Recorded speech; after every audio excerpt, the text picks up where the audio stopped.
If you like audiobooks or audio shows, check out a free trial of Audible. Just click the link in the description. Welcome, everyone. You are listening to MINDSHOCK. Oh, MINDSHOCK. This is Bruce McGuire. Maxwell Powers. Johnny Mills. And we did one episode on Bitcoin, and we're going to do a follow-up now on cryptocurrency in general. There's a lot of different cryptocurrencies. There's a lot of stuff going on with cryptocurrency. And the future of all currency and monetary transactions is constantly changing. Maxwell is an expert in EOS and an investor in EOS. And Johnny Mills is also a crypto expert. You guys actually know more than me about the subject. I'm just going to be segueing some ideas about crypto, where it's been and where it's going. Some people just use it for investing, even though that's not really what it was meant for, right, Johnny? Yeah, exactly. It was really meant for, doing private transactions, buying things, selling things, but it sort of transitioned into something completely different. Not too different from what was, what the original idea was by Satoshi Nakamoto in his white paper. But it's like more people now are using it as, like you said, an investment tool to hopefully one day get a Lambo. One Lambo. So there's a lot of conspiracy theories on what happened to kind of the drop off, because in December Bitcoin was 25,000, and then all cryptos dropped down. Then EOS went public, and Maxwell, the details of that. Yeah. What happened there when it was going public? What do you mean, when the launch? Yeah, when EOS launched. Well, actually, real quick, for people who don't know what EOS is or Ethereum is, do you want to do a quick rundown? Or Johnny, do you want to take that one? Well, so what I know about, I don't know much about EOS. So yeah, I don't know too much about EOS, but I know Maxwell maybe might knows a little bit more, but it's supposed to be like decentralized apps, right? Like dApps, something like that? It's pretty much just everything that Ethereum does, just faster and more decentralized, as they claim. But there's a lot of debate on whether it's like more decentralized or less decentralized. Like because there's only like 21 block producers. These are people who have all these servers who produce all the blocks, and there's only 21 of them, and all the holders of the coin vote for them. So there's like over 100 backup producers for that transaction. All right, real quick, let me back you up a second. For the people who don't know what Ethereum is, when you compare EOS to Ethereum, do you want to do a quick rundown on Ethereum? Oh, man. Johnny Mills? Well, so with, I don't know completely all the details, but Ethereum was supposed to be doing... Wait, but by the way, do you mine Ethereum?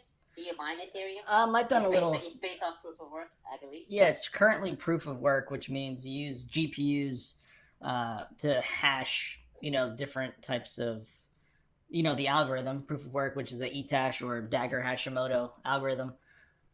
And for those who don't know that, a GPU is a video card for a computer. Yeah, so you have mining farms, a bunch of people working together to complete transactions and allow, new coins to be minted in a way. So that's how Ethereum currently works, and their idea is to possibly switch over to a proof of stake soon. Possibly. We're not too sure yet, but currently it's proof of work. It requires hardware. It requires a lot of electricity, which a lot of people, or some people, don't really agree with, especially for Bitcoin, since it requires a ton of electricity just to complete transactions. So I think with Ethereum, they were one of the benefits, or one of the things that separates it from Bitcoin, is it has smart contracts. It allows you to do smart contracts. So I think that's why, like, say, Microsoft, Amazon, they were kind of interested more in Ethereum rather than Bitcoin. Because Bitcoin is like the OG in a way. So if you go to a store and try to use Bitcoin, it'll take like 20 minutes or something. It could, yeah, depending on what how much you're actually including as your transaction fee.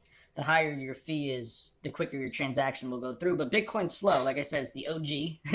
Everything sort of was built better after Bitcoin, but I think Bitcoin is definitely going to be here to stay, and it's the most reliable in a sense since that it's been around for so long. Now, Maxwell, you mentioned something to me a while ago about Bitcoin being actually less private than cash because Oh, the ledger is Yeah. public. yeah, the ledger is public. So if I do a transaction with John Mills, for example,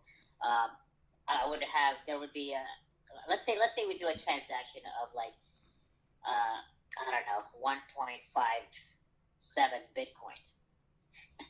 That's public. You can you can probably search that particular amount of transaction, and then all the addresses that came up that that did that amount of transaction will show up probably, and those wallets I have there would be a wallet address that's just a string of numbers, and then Johnny Mills would have a string of numbers, and then it's public for everyone to see. So would you be able to find out who sent what so- to who? Yeah. But if you did cash, like like a U.S. dollar, the only way to know the transaction if you were present at that transaction. So Yeah. This one with Bitcoin, if you do a transaction, it's there forever.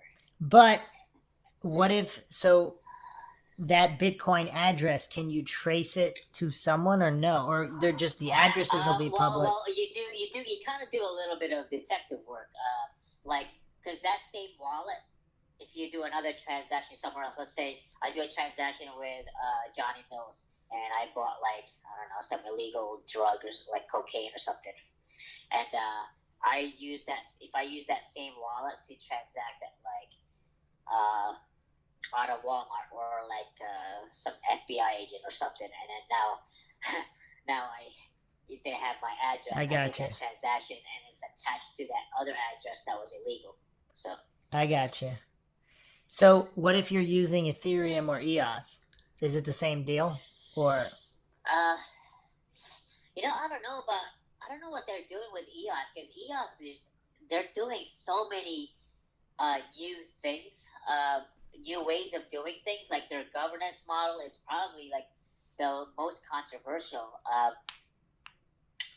They're just doing so many things, but it's also they made it really flexible where the members or the token holders can and the block producers can do different things. Like for example, right now, there's so much going on; it's hard to catch up. It's like a full-time job just keeping up on EOS. I'm serious, and I was kind of burning out just trying to follow what's going on. But just on top of my head, the Constitution, like a lot of the token holders, because EOS is the first blockchain that had a constitution. But a lot of the block producers and the token holders were against some of the things that were in there. Like for example, there's a controversial one where after 3 years, if you haven't touched your token and you're just holding onto it, supposedly that could be sold by I don't know who, but it would be taken out and auctioned off. So that was one of the controversial things. But I might be that's messed up. That. I might be misunderstanding that though. So there's so much going on. But hold on. What was the other controversial thing? Go ahead. Going back to when EOS launched, so the value of EOS for investors, the people that came in at 12 or 13 or 14, and then it dropped a lot, right? All of them dropped. So supposedly there were problems with EOS? During the launch, you mean? And even now, they're still trying to iron everything out? Or what's going on with that? Everything's going well. Last I heard, I just read this article. Right now, they're doing a pretty solid 1,250 transactions per second. Now, a lot of these, and there's a lot of apps about to launch on EOS. Like Everpedia is on there. There's a bunch of them. So What's Everpedia? it's like one of the founders of Wikipedia started Everpedia. Actually, a lot of like the whole Wikipedia data is gonna be on Everpedia like right away. So like, it's the first Wikipedia on blockchain, pretty much. And so you can how is that going to work with the reward system on Everpedia? I believe how it works is if you produce an article and if you get maybe there's a like system in there. Like if you get a bunch of likes, you get rewarded with tokens, which can be either kept in a wallet or exchanged for either fiat or other currencies. So it's just like any other token, like EOS or whatever, or Steam? Ethereum. John, you know about Steam, right? Well, so if Everpedia is supposed to be sort of like a Wikipedia, sort of like an encyclopedia, correct? Yes. So I guess you were saying likes in terms of how many likes a post gets. Maybe it's more to do with like credibility. I don't say it again. Like more to do with credibility, because anybody could just kind of write up. Yes. So Yeah, how credible was yeah. this? Is this post about I don't know, Bitcoin Well, or? hold on. So, there were some things about Wikipedia. I have to remember because the guy listed some of the problems there. Like anybody could edit it. It's not like. Well, here's the thing. Here's the thing with Wikipedia, because you could be like the most credible person on a particular subject, and you can try to edit on Wikipedia, and supposedly they have a hard time approving that edit, even though you're there's a foremost authority on the subject. So I don't know how they're solving that with Everpedia, but that's one of the problems that the founder brought up. Well, circling back to the beginning when we talked about, so what was the drop about? Because when EOS launched, I mean, I think it went up a little bit and then it went down, and now all the cryptos are down. So what we talked about briefly, the conspiracy theory of what happened in January when all the cryptos kind of went down. Then they came back a little bit, then it came back down. Like there's rumors of artificial manipulation.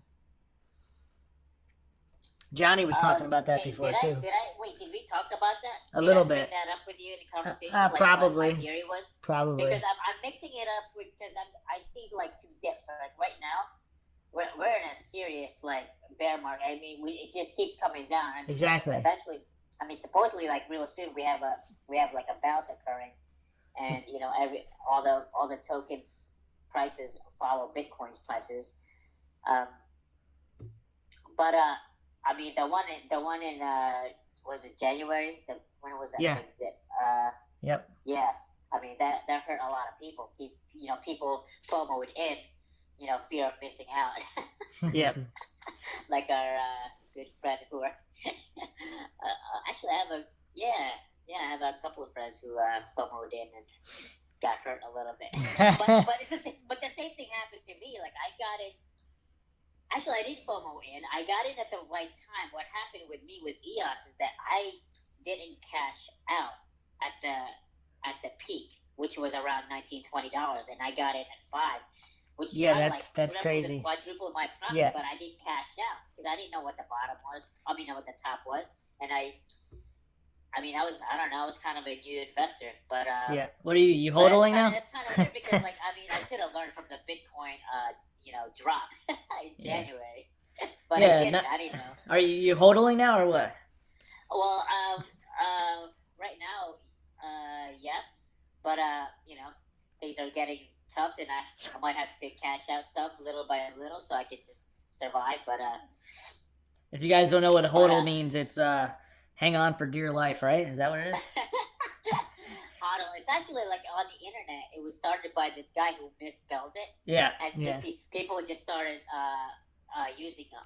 So because it's really HODL is just hold. misspelled. Yes. And then people started putting the definite. What did you say it was? I think Hold on for dear life. Yeah. That's actually really cool. There's an F in there, so I'm not sure if that's right. Hold on, for dear life. Let me see. Hold on, yeah. But it makes sense. Johnny, did you have theories on what caused the crash? And was it artificial by banking institutions and whatnot that didn't want cryptocurrency to succeed, so they're trying to tank it? Well, no. So now, I think what you're saying with the whole bank thing, I think they're crashing it on purpose so that the prices come down, so they can buy up all the Bitcoin as possible at a cheap price, and then they're in early. You know what I mean? That's could be one theory. Another one is something to do with Tether. So Tether is supposed to be linked with the U.S. dollar value. Yeah. So 1 to 1. That. So Tether is $1 worth $1, and $1 is worth $1. So what possibly was happening, they were printing a lot more Tether and then buying up Bitcoin. So sort of like printing money, like in the Federal Reserve, where they could just go and just print a bunch of money. That's kind of like what they did with Tether. And I think it had something to do with the Bitfinex. Do you know anything about that? Is it Bitfinex? Supposedly, it would the Tether coin was being printed, and Bitcoin was bought through Bitfinex to pump up the price. Oh, I heard about that, but I didn't really look into it. And the other thing is just futures trading opened up end of December, and then contracts sort of ended in January. And then the theory was they were just shorting it to drop it as low as possible so that it could buy up as much Bitcoin as possible. Because, I mean, me and Maxwell actually went over this on one of the other podcasts on the New World Order end goals. And cryptocurrency actually is, I mean, it's very anti-government regulation and anti-everything. So it's kind of, in a way, it's almost anti-modern society because everything kind of goes through taxes and government. Once you cut them out of the picture, with crypto instead of regular currency, like that's a problem. That's an institutional problem. So they would want to tank it, right? They wouldn't necessarily want everybody moving straight to Bitcoin or other cryptos. I really like that movement towards like privacy and like, I was looking forward to the future where the taxation could be gotten rid of and voluntary. But a lot of these blockchains are actually like working towards more like making it easier for taxation to how should I say what do you call that when you extract from people easier to plunder. That's a funny word. Yeah, Plunder. It's like they're just willing to comply with. Well, what about Monero? What about Monero? Sucks. What about Monero? Monero is like completely private. That's at least from what I hear. Like it's impossible to track whoever's doing the transaction. So I kind of like that idea, but just going back to we're talking about the price of Bitcoin and all cryptocurrencies back December, January. At its peak, the market cap was $820 billion. $820 billion. It's almost $1 trillion in crypto, and that's supposedly just people like me and you, not big institutions and whatnot. Wait, was that Bitcoin and all the other coins? Everything, just Bitcoin, all crypto. Okay, so 800, yeah, it was almost $1 trillion. Yeah, so right close now, Right now, Bitcoin's at $109 billion, and Ethereum, the second largest one, is $45 billion. And just for comparison, all cryptos right now is $256 billion. That's the market cap. Yeah, that crashed hard. Yeah, hard. It's crazy. But it's crazy. Like at this, like everyone's fearing the cryptocurrency. Like the best time to buy crypto is right now at its lowest. Discount. Like Warren. Yeah, everything's on sale as Warren Buffett says. And a lot of people, what they say is like, oh, Bitcoin was $20,000. Now it's only $6,000. It's down. But technically it's up. Like compared to last year, I mean, we're still up. Like 2 years ago, I mean, like actually, was that 6 years ago? It was only $100. I mean, that's like. I mean, yeah, go further back. What was it? Less than a penny? Yeah, that's like 8-9 years ago. And I it's still, should've you know, gotten it. cryptocurrency, the adoption rate's supposedly only like 2% of the world population. I don't know if that's still the current number, but it's really low. Not Yeah. many people are using it. Whether it's for, you know, investments or making payments across borders and whatnot, but it's still not fully adopted. So where do you guys see the future of crypto? Because it's pretty much a game changer in everything.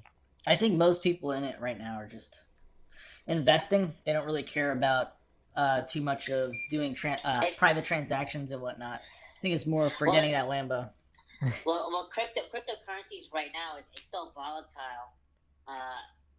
It's really a trader's market, not a hodler's market right now. Like it was a hodler's market like 7-8 years ago. You just buy and hold on for like 5 years and you're rich. Right now, you just, I mean, unless you can handle it, but you can't just go put in all your money and hold because. Wait, isn't that what you told me to do? Well, yes, I've been telling everyone to hodl. That's how you invest in crypto. But I've learned through like my experience with EOS, like it's not really. There's no guarantees in crypto. It's not. Yeah. Well, There's no guarantees in anything. Right. Well, Especially not in crypto. Just think of it. If I held on, I mean, if I learned how to trade, like I was learning, I just didn't know where the top was, and I didn't know how high it was gonna get. But like looking back on it, I wouldn't have sold at 3x. You know what I mean? Like I triple and quadrupled my money, but I just let it drop down to to like less profit. I mean, Well, how much? If I sold at $20, man, oh my god, I'd be set. Yeah, but how much of that? I would have bought other cryptos and like maybe like enjoyed some of that money. And How much of that was factored by the predictions of EOS, like hitting 50, like kind of quick? So it was predicted to continue to skyrocket. That's why you held, right? Well, wait, say it again. It was predicted to skyrocket, so that's why you just kept holding, right? I think by skyrocket he means moon. I guess. Here's the thing with like that's one of the things I intellectually learned it. It's that concept of buy the rumor, sell the news. So like the news is the launch date, and supposedly like if you apply that concept, you buy the rumor when people are saying, "Oh man, it's gonna hit $100 when it launches, or $50 or whatever," and then you sell it when the launch comes, while everyone gets all excited. And, yeah, that's interesting. It's a good strategy. You know what I mean? So it's like you almost have to be a contrarian. I mean, that's what I learned from all these articles. That you have to be like a kind of a contrarian when it comes to trading. Yeah. You have to do the opposite of what everybody else is doing. Yeah. So right now, like I don't recommend the way it's going right now, not to hodl really. Actually, unless you're buying in right now. If you're buying in right now, you just hold. If you have if you're gonna buy in for like 5-10 grand, just hold on. Make sure it's money that you're willing to lose, unlike most people like me. I went all in, man. Don't go all in. So in the whole scheme of the whole cryptocurrency craze that's kind of been a roller coaster for the past 6 months or so, how do you see the next 6 months to a year playing out and beyond? In terms of everything, values, adoption rates, investing, and even mining. Johnny can jump in on that. He's an expert miner in various cryptos. I see a lot of these coins probably not going to survive. They're going to get kicked out. A lot of them are just crap coins, or people like to call them shit coins. They have no purpose. They're just doing it just to make some profits, sell off the coin, and scam. Basically, a lot of these coins are just scams. Well, yeah, the biggest scam shitcoin was, and it's still alive. It's crazy. It's hard to get rid of coins when you get in. What's that? What was it? Was it BitConnect? Was it BitConnect? Oh, the BitConnect, right? Yeah. BitConnect, yeah. Like, did you get it on that? No, I didn't do that. Yeah, that's like the But most when you popular, say scam. these coins are gonna, what did you say, drop? So- what did you say? They're so- gonna die off. What word did you use? Well, a lot of coins, they just want to do it for profit. Like, oh, my coin is great because it's going to save, I don't know, save something or help something. But their intention is to, show off this coin as something beneficial, whereas they're really trying to make this coin to get a bunch of money for their ICO, and then they're just going to bounce. Kind of like Endian. I don't know, something happened with that where the CEO ran away with the money. I don't know. Do you know more about that, Maxwell? No, I Something don't, with but I a lot of these coins are starting off But as what scams. happened? So. But what happened?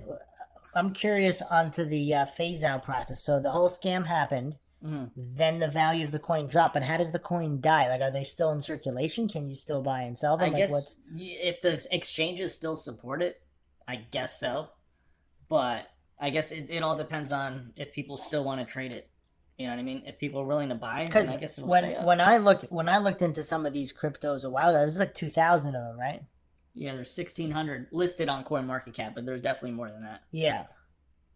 So what happened? Like, so I mean, are there any famous ones that just died out, or are they still kind of in? It seems like well, from what I heard from these podcasts, they would mention a coin and say, oh, there was one coin, I forget which one it was, but the one that started it publicly announced that I am leaving this coin. It's a crap coin, and there's no purpose in it or whatever. Like I failed at it, and it went up in value.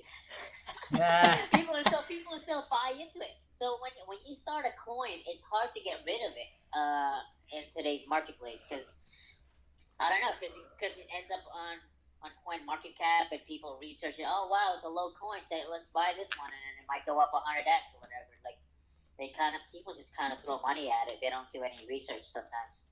Yeah, back in the December, January, people were just buying up anything. Dogecoin, that was like a meme coin. Yeah, it's a good month to start a cryptocurrency at that time. Yeah. You could have been a millionaire overnight. Yep. why didn't you do that, Johnny? Johnny Coin.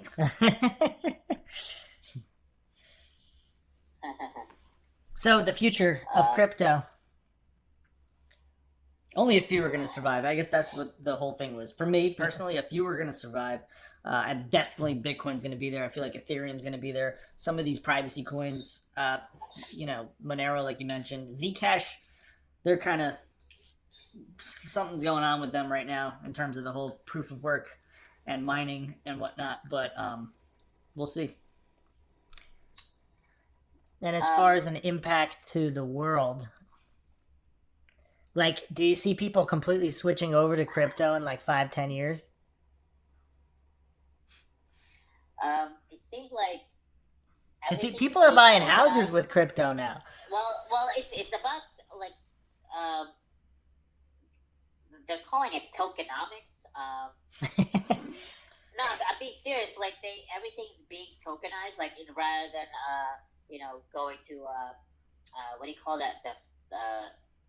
The when you raise funds, Firestarter. What was it called? Kickstarter? Kickstarter. Like instead of doing a Kickstarter or like one of those other crowdfunding things, you do a cryptocurrency. Like you do a token sale. Yeah. That's the new method now. But So 5-10 years from now, people still going to be using U.S. currency? a lot of people predict that not a lot of people, but some people predict Bitcoin to take over fiat. But especially what's his name, Jeff Berwick, who's been predicting the dollar collapse for a long time now. I mean, and I believe that too. I mean, it's just there's no way else but down. With Just a matter the of dollar. time. So it's just a matter of time. But they just keep on printing money to postpone the collapse. So, what country was that where they had $1 trillion bill? Zimbabwe. You know Was what? it Zimbabwe? I That's think crazy, it was. right? Yeah. These people are like, they're. I think there was someone mentioned that documentary where this guy had a barrel full of cash in it of their country's currency, and then the interviewer of the documentary was like, "Aren't you worried that people are going to steal real? your money?" Yeah. And he's like, "No, I'm worried about people stealing the barrel, the wheelbarrow." 100 trillion. The Zimbabwe is $100 trillion bill, not a trillion, 100 trillion. That's how much the inflation was like going up. That's Yeah, insane. you missed what I said when you guys looked at that price. My bad. But did you hear what I said about the wheelbarrow thing? Some guy had Some guy had like a big stack of cash, Yeah. like full of like a wheelbarrow full of cash, and the interviewer asked the one pushing it around was, aren't you worried about people stealing all that cash? And he's like, no, I'm worried about people stealing the wheelbarrow. You might have to edit that because like the listeners are gonna be like laughing at the wheelbarrow thing, and you guys laughed at it later. That's funny. That's Wheelbarrow's funny. worth more than. Yeah, the inflation. Yeah, inflation's definitely crazy since the gold standard was removed. But the other thing that people bring up is with crypto and anonymity, with like mafias and criminal organizations. One of their biggest problems is what to do with their money, right? So they can't move the cash because the cash is traced. So with cryptos, there's so many unanswered questions in the future for organized crime, other crime, just the whole government system it's all over the place. Right? So the world's gonna, I mean, just think about where the world's gonna be in another 5, 10, 15, 20 years. Everything's Just going to because be of crypto. digitized. Yeah, I mean, we already started off with credit cards. That's sort of digital in a way. Yeah. You don't have to, walk around with $10,000 in your pocket. You just have a card that has all your money on it. Actually, is it on it? Is it your money that you're shooting around? Like, yeah, maybe you have those numbers in your bank account, but yeah, a kid nowadays is gonna grow up with a smartphone. Yeah, everything is just gonna get easier and easier and easier. Everyone's been growing up with a cell phone like 10 years ago when the iPhone came out. I guess so, but I'm saying more younger kids are starting to have phones. Like I don't really know. Yeah, there's like And 5-year-olds walking around with cell phones now. Yeah, so- I think that's Oh what he's getting yeah, at. like Yeah. 5-year-old kids have. Whereas So- 10 years ago, there weren't really 5-year-olds So with phones. if I that see, if I that see what you- continues for the next 5, 10, 15 years, like even besides crypto, like something else is gonna come around, where it's just we don't really need the money. You know what I mean? Like, why do we need $1 to do things? Do we have to actually work to get money? Well, that's I don't know, there's that's just- another thing because you talk about crypto, but it's I think more so than cryptocurrency and blockchain. The next 5 to 10 years, the most disruptive tech would be AI and robotics. Yep. We pay the robots and cryptos. Along with the blockchain technologies, But yeah. That's an interesting point, though. A lot of robots are gonna people- take over jobs. The AI That's- is taking over. that's an even interesting- lawyer jobs. It's crazy. That's Yeah. an interesting point because a lot of the in the past, a lot of the future utopias were envisioned where people don't really need to work, so you can focus on whatever you want to do without without any kind of labor job and paychecks, because AI does everything for you and it's all set up and there's more abundance, so the world is a completely different place. So that's pretty crazy to think about. Also, so it kind of It's puts. crazy. I mean, like the Ethereum founder, Vitalik Buterin. I remember reading an article or like listening to a podcast that, I mean, a lot of one of the main reasons he built Ethereum was to fire all the lawyers. I mean, he's got smart contracts. If you think about it, most of us deal with these contracts, and he just wants to fire all of them because What I heard about that was that a lot of lawyers are actually starting to study up or take courses in smart contracts using Ethereum. Oh yeah, you have no choice. I mean, I think a lot of the lawyer jobs will be more specialized in what they actually do. But see, the thing is rather that than pushing around these contracts that can be applied by blockchain. Yeah, but like the purpose of these smart contracts is to not have these lawyers and doing that stuff. You know what I mean? Yeah. We have the power or the control to make these smart contracts between me and you with no middle person like a lawyer. But you know, it's not the easiest thing to do. Like, do you know how to set up a Bitcoin wallet? You know, not everybody knows how to do that. They just want a one-step click, download, use it. You know, smart contracts are a little more complicated. That's the thing. Like, everyone's working hard, you know, for mass adoption of the tech. I mean, EOS is doing that or trying to do that. You know, there's so much experimentation and a lot of learning that we have to go through. So, yeah. I say we're still early that we're in this right now, even though it's been around for like. Yeah. I mean, even the blockchain experts, I mean, they're still learning stuff. So, like, yeah. I mean, these programmers are still learning stuff, and I'm not a programmer, and I'm still. There's so many things that can be developed or designed around blockchain, and like the ideas are almost infinite. Yep.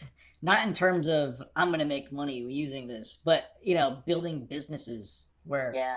We were talking about how you don't really have to work. By the way, I think I sent you this link. There's one. It's actually really useful. When I kind of I skipped through it. I didn't look into that, but I think I sent one to you, Bruce. The blockchain applied to escort service. Oh yeah. I think. Is that what you're signing up for? Well, think about it. Max was an expert in that one. I just briefly looked through it, but the application is awesome because you know some of these. So the customers kind of like review these escort services, and probably the people that the women or whatever that provide the services, like are they AI? Like they have, they have they can report them. They can report on their hygiene or whatever, or if they're reviews. Your AIDS results are on the blockchain. Oh man, that's messed up. Actually, I forgot what it was called. I think it was something. What was your point? What was your point with that though? Just the usefulness of it, and the versatility of blockchain. So, what about the idea of using it as a voting system, blockchain? Oh yeah, that's another good application. I think they've already used it in one of the states. Really? I forget which country? I mean, which state? Yeah, they already used it. Really? Yeah, that's crazy. Kind of like Bitcoin fork or something. Well, Maxwell's an anarchist, so he doesn't believe in voting, right? Well, yes.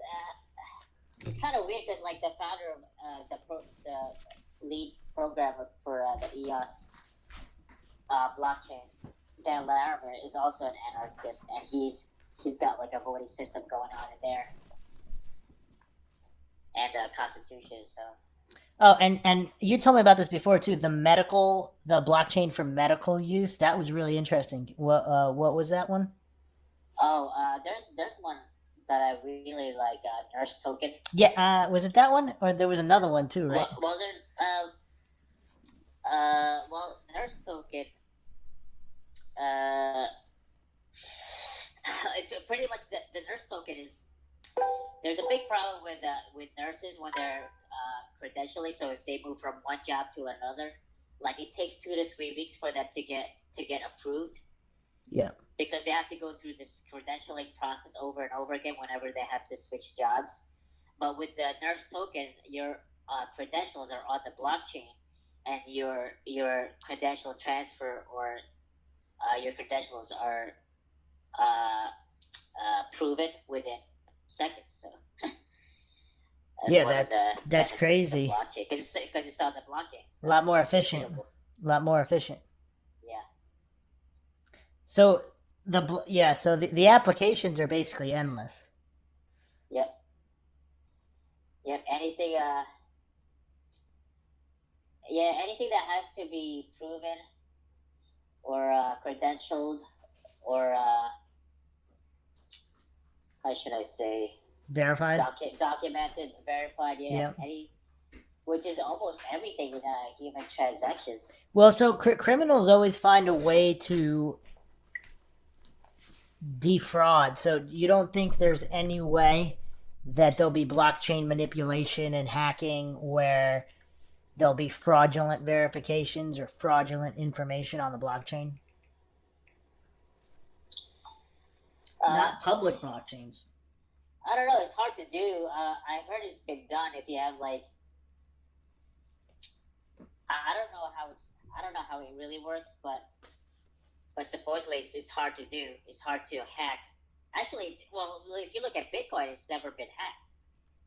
That's Too expensive. Or at least What do you that's mean? what I heard. I mean, it's never been hacked. To gain control of, like, say, a blockchain or a coin, you have to be able to perform like a 51% attack where you own. So proof of work, meaning for proof of work algorithm type coins, you have to own 51% of the network hash rate, and then technically you could almost do anything you want because you own 51%, a majority of the whole blockchain. So there's it's too expensive to do Bitcoin, but there's other coins smaller where you could technically do that. Well, could Bill Gates just come in? I don't know what the cost is. It's possibly in the millions. So you'd So have to have millions of dollars worth of equipment in a way, or buying it somehow, So any billionaire would be able to do it. possibly. And you'd have to have it running for, like, say, not just for a second. You have to own it. All right. For a So while. what about? So And you have what to if? be very knowledgeable. On So how to what do if? So what if like the Pentagon with its multi-trillion-dollar budget just decided to set up some kind of crypto hacking agency? They could do whatever they want, right? Or it. no? They could, but you kind of have to know why they're doing it. What's the purpose? Are they trying to shut it down? Or like one government or some kind of group or a well-funded, group that wanted to, whatever they had their specific goal, it could be done. It could be much easier. Maybe it could be, but it would be much easier on smaller coins if you wanted to do that. Like Bitcoin Gold recently had that, a 51% attack, and they actually forked over to a new algorithm. So that's the defense. Forking, Yeah. that's one defense. Yeah. So the whole idea is That's what it's called. The blockchain for escorts is Hussy.io. Can you order one? What do you mean? You know what I mean. Yeah. How many coins? What's that? How many coins? Oh, I don't know. I don't know how they work that. I think it's still impossible to shut down the centralized nature of the Hussy. So here's another thing though. So some people view the whole crypto as like this new Wild West frontier, like especially with that Ulrich guy, the Silk Road on the dark Oh, web, yeah, what and about it? and just how some people think that that's where all crypto is going, where you could buy anything, you got hitmen killing people and buy anything, whatever. It's a whole new dark Wild West frontier that's completely unregulated. And he's in jail for life, right? Yeah, I think so. That's crazy. Yeah, it's crazy. The bad people are still gonna do bad things. No matter what. Get rid of blockchain, they'll still do it. They'll still find a way. Yeah, just the future. The future's got like it's kind of funny. Like you watch all these movies from like the past where they envision the future with like cybercrime and all that stuff.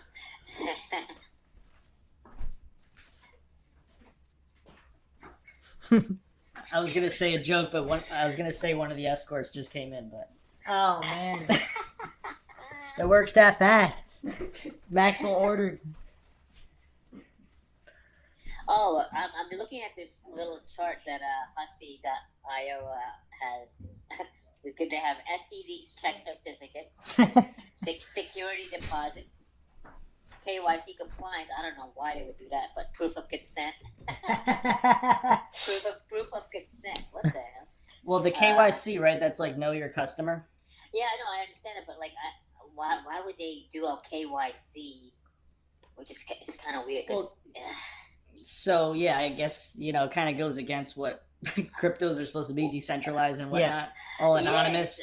But like you were literally with KYC giving up possibly your name, your address, your phone number, possibly your social security number. Especially on a hussy like escort service type thing.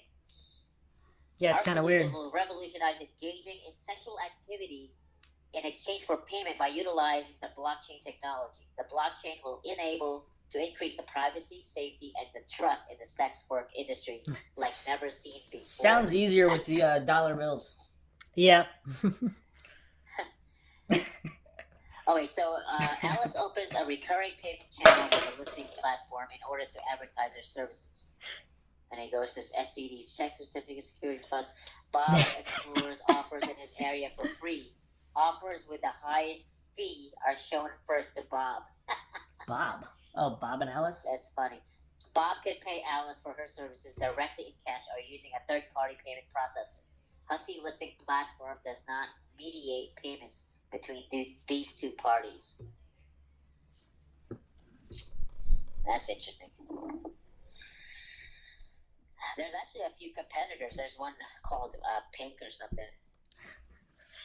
So Maxwell's an expert in the online or what the crypto escort service industry. I'm just learning. Sure. Starting with just learning. Maybe I should start one. I don't know. So, any other final points in the future of crypto?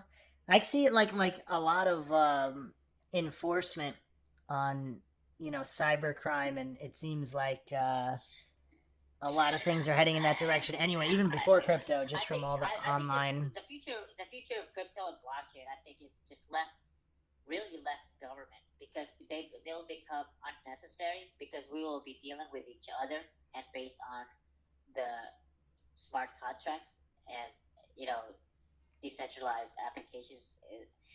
They'll just become more unnecessary. And also with the crash of the fiat currencies all around the world, more digital currencies will be used. Now, I don't know how it's going to happen, but I mean, governments are trying to get into crypto and try to control it. Yeah. But it's really hard to control Bitcoin, something like Bitcoin. But XRP is kind of like, Ripple is kind of like trying to centralize. I don't know what they're doing, but yeah. So I think it's gonna be less government just from the blockchain and cryptocurrencies. Are they gonna let that happen though? Because they're still in control. Yeah, there's definitely going to be some... Because, taxes right now are, ridiculous the way it works with, cryptocurrencies. Yeah. It's so difficult.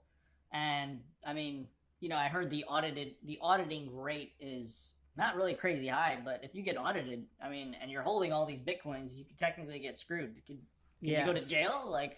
You know what I mean?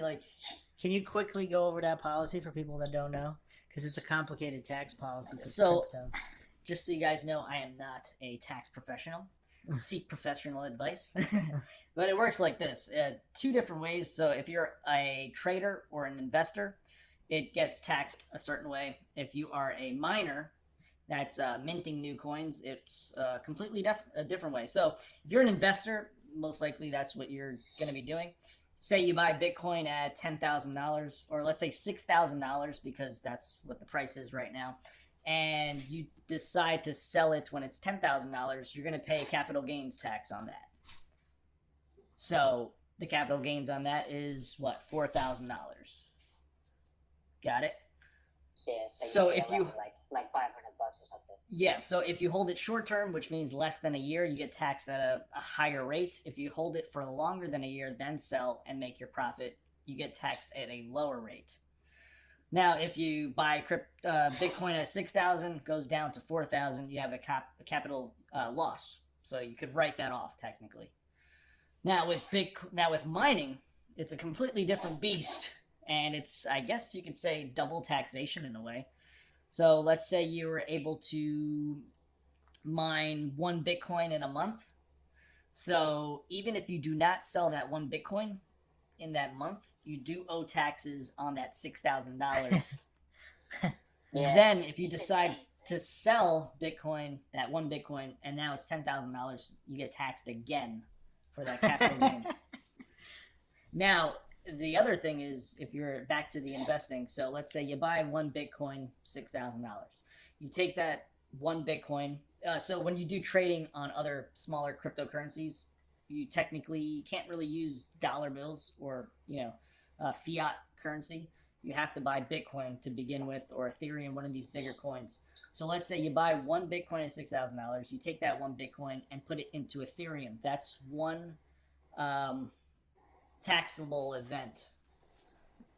So you're buying Ethereum with $6,000 worth of a Bitcoin, and you're buying a bunch of Ethereum with it.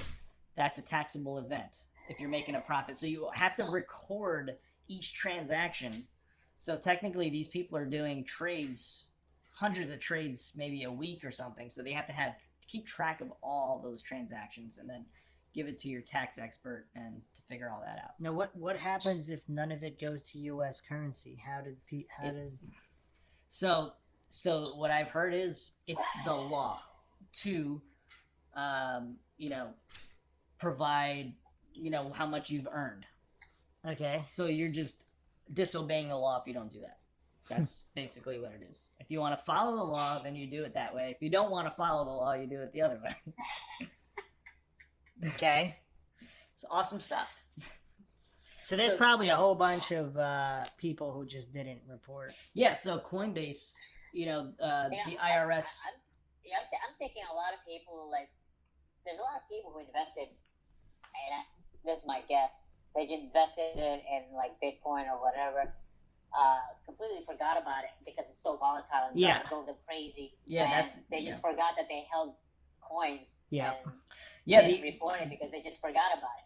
The other crazy thing is, I'm not sure how this works, but let's say you held 15 Bitcoin prior to the Bitcoin Cash fork.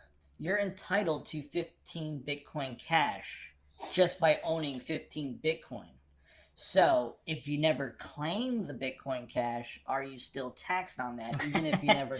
Because, Bitcoin forked a bunch of times. You have access to a ton of other coins that forked off of Bitcoin. It's kind of crazy.